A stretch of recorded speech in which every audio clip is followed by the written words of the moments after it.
जय हिंद बच्चों, कैसे हैं आप सभी। बच्चों, आज हम हल करने वाले हैं कक्षा 10 प्रश्नावली 1.3 का प्रश्न क्रमांक 2। प्रश्न है कि सिद्ध कीजिए कि 3 धन 2 करनी 5 अपरिमेय है। इसके पहले हमने सिद्ध किया था कि करनी 5 अपरिमेय संख्या है। अब यहाँ पर हमें सिद्ध करना है कि 3 धन 2 करनी 5 भी अपरिमेय संख्या है।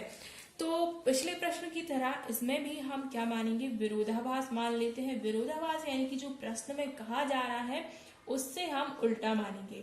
तो विरोधाभास से हम मानते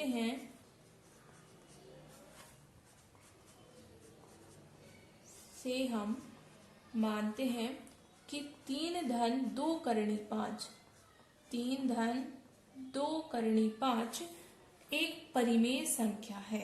कैसी संख्या है? परिमेय संख्या है। यह हम यहाँ पर मान ले रहे हैं क्योंकि प्रश्न में दिया गया है कि अपरिमेय है और हमें प्रश्न से विपरीत चलना है। तो हमने मान लिया कि 3 धन 2 करनी 5 कैसी संख्या है? परिमेय संख्या है। अब जब परिमेय संख्या है तो इसको आप a बटे b यानी कि या फिर p बटे q के रूप में आप इसको लिख सकते हैं। तो यहाँ पर हम क्या लिखेंगे, तब 3 धन 2 करनी 5 बराबर क्या हो जाएगा, p बटे q। अब जैसा कि पहले प्रश्न में था कि अगर इसको p बटे q के रूप में लिखा है तो यहाँ पर क्या हो जाएगा, अगर p बटे q के रूप में लिखा है तो p और q कैसी संख्याएं होंगी, सह अभाज्य संख्याएं होंगी। तो यहाँ हम लिख देंगे कि p और q कैसी संख्याएं हैं, सह अभाज्य संख्याएं हैं। सहअभाज्य मैंने आपको बताया था कि क्या होती है, सहअभाज्य संख्याएं कह सकते हैं या फिर सहअभाज्य पूर्णांक कह सकते हैं, एक ही बात है। और जो q है वो शून्य के बराबर नहीं होगा या फिर शून्य नहीं होगा। ये दो कंडीशन यहाँ पर अप्लाई होंगी। अब आगे क्या करेंगे, आगे हम इस 3 का पक्षांतर कर देंगे। 3 का पक्षांतर यानी कि अब इस 3 को हम ले जाएंगे p बटे q के पास। 3 यहाँ पर जुड़ा हुआ है किससे, धन से, तो जब पक्षांतर होगा चिन्ह पलट जाएगा, दूसरी तरफ जाएगा तो किसका हो जाएगा, माइनस का हो जाएगा। यहाँ पर p बटे q है, ऋण 3 हो जाएगा। यहाँ पर हम लघुत्तम ले लेंगे, सॉरी ये नहीं लिखना था। 3 का हमने कर दिया पक्षांतर, तो 2 करनी 5 बराबर क्या हो गया, p बटे q ऋण, और 3 हो गया इस तरफ। अब क्या हो जाएगा, यहाँ पर हम लघुत्तम ले लेंगे तो ये हो जाएगा 2 करनी 5 बराबर p ऋण 3q बटा q। ये q से गुणा हुआ तो 3q हो गया और दोनों का लघुत्तम एक सा आ गया q। अब यहाँ पर जो 2 है इसका भी हम पक्षांतर कर देंगे, चूंकि 2 करनी 5 के साथ किस प्रकार जुड़ा हुआ है, धन से जुड़ा हुआ है, तो इस तरफ गुणा से जुड़ा हुआ है। जब इस तरफ आएगा तो क्या हो जाएगा, भाग में पहुंच जाएगा। तो क्या हो जाएगा, करनी 5 बराबर p ऋण 3q बटे 2q। चूंकि यहाँ पर गुणा में था, पक्षांतर हुआ तो किस में आ गया, भाग में आ गया।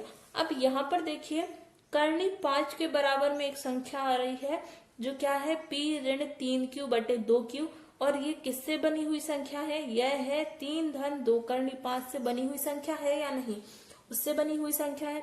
तो अब यहाँ पर देखिए, अगर करनी 5 हमने जैसा कि सिद्ध किया था कि करनी 5 क्या है, अपरिमेय है, तो उसके बराबर में जो संख्या आ रही है वो भी क्या होगी, अपरिमेय होगी। और जब यह संख्या अपरिमेय है तो यह जिससे बनी हुई है वो संख्या भी क्या होगी, अपरिमेय होगी। अब देखिए हम लिखते हैं, हम जानते हैं यानी कि आप भी जानते हैं, हम जानते हैं कि करनी 5 एक अपरिमेय है, एक अपरिमेय संख्या है। करनी 5 एक अपरिमेय संख्या है। तो क्या होगा, उसके बराबर में जो संख्या आ रही है p ऋण 3q बटे 2q भी कैसी होगी, अपरिमेय होगी, भी अपरिमेय संख्या होगी।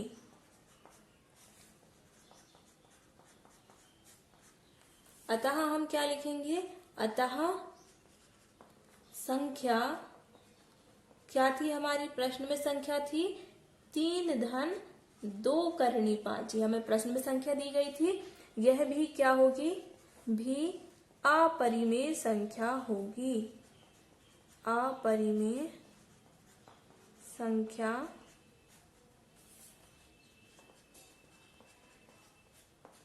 अपरिमेय संख्या होगी, क्योंकि हमें पता है कि जो ये संख्या है p ऋण 3q/2q, यह संख्या किससे मिलकर बनी हुई है, 3 धन 2 करनी 5 से मिलकर बनी हुई है।